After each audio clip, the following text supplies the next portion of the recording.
Now that we have covered the verbal component of communication, let's take a look at Chapter 3. Actions speak louder than words. Nonverbal communication.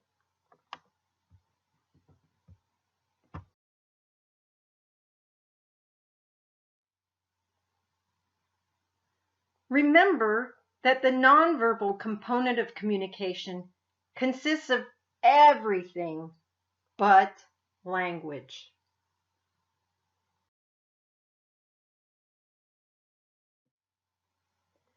Nonverbal communication has many functions. It may contradict. That means that your words and your actions don't match. It may also complement and accent. This means that the actions that your body takes complete the message. Substituting is where actions stand in for the language.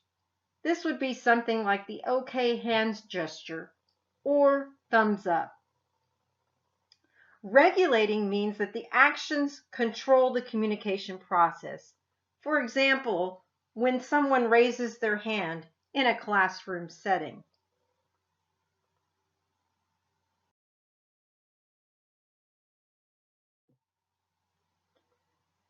Kinesics is also known as body language.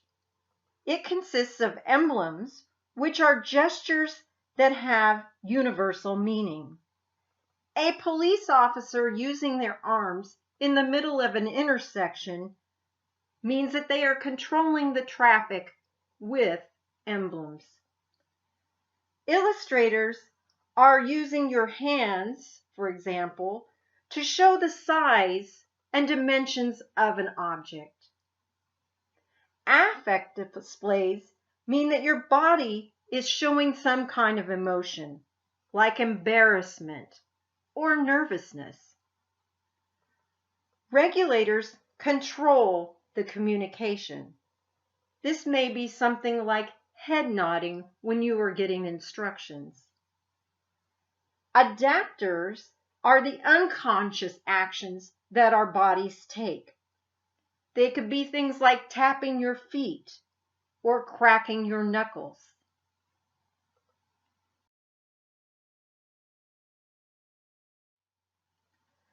Body size and shape can also communicate. It may illustrate that someone is an athlete or that they are very ill. Posture and gestures speak a lot as well. Good posture means that there is confidence. Hand gestures mean a lot of different things, and so you have to be careful about the cultural meaning of a particular gesture. The face and head are the most expressive aspects of body language. And finally, there is eye movement. Typically in American culture, eye contact means that there is confidence or truthfulness.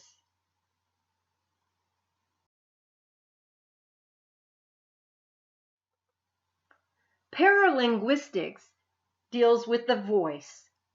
It is how you say what you say. Voice qualities include things like pitch, or tempo, or volume. Vocal characterizers are things like clearing your throat or yawning. Vocal qualifiers place emphasis on words. Which word you place the emphasis on indicates what the meaning of the sentence is. For example, if I say, "I didn't say he stole your car," it means something different from saying, "I didn't say he stole your car," or "I didn't say he stole your car." Vocal segregates are also known as vocalized pauses, and these are the sounds that we make when we are thinking. They are the ahs and ums that people utter.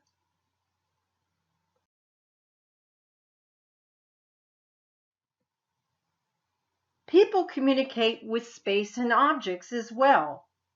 Just think about how an office is arranged. Proxemics is the study of space and objects. In American culture, for intimate relationships, we allow 0 to 18 inches of distance between people. For personal relationships, we allow 1.5 to 4 feet of distance between people.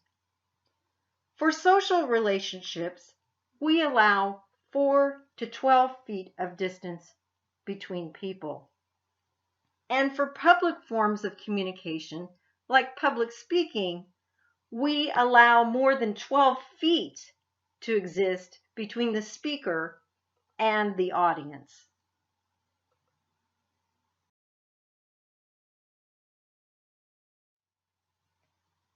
Haptics is also known as touch. It is the nonverbal communication that conveys meaning through various kinds of physical contact. Think about the difference between a hug and a slap to the face.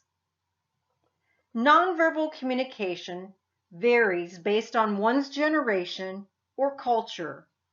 For journal entry number 2, you will interview someone from another generation or culture to find out more about their nonverbal communication and how it differs from yours.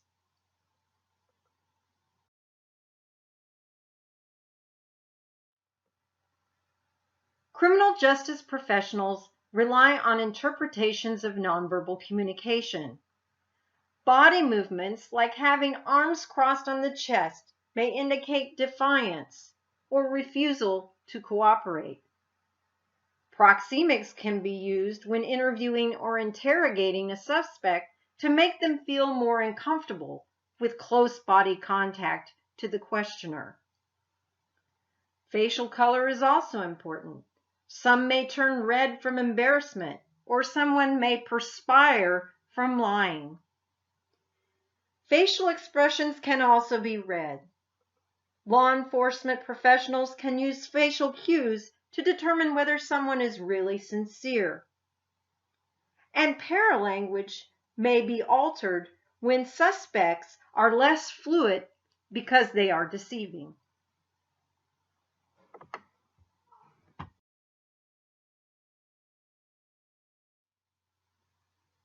Remember that there are limitations to interpretations.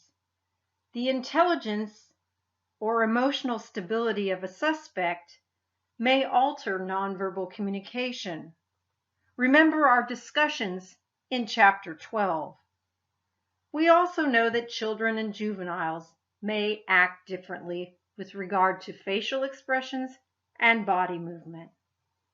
Of course, we know that drugs and alcohol can affect nonverbal communication. And finally, don't forget that cultural differences also can have an effect. We discussed these in Chapter 11.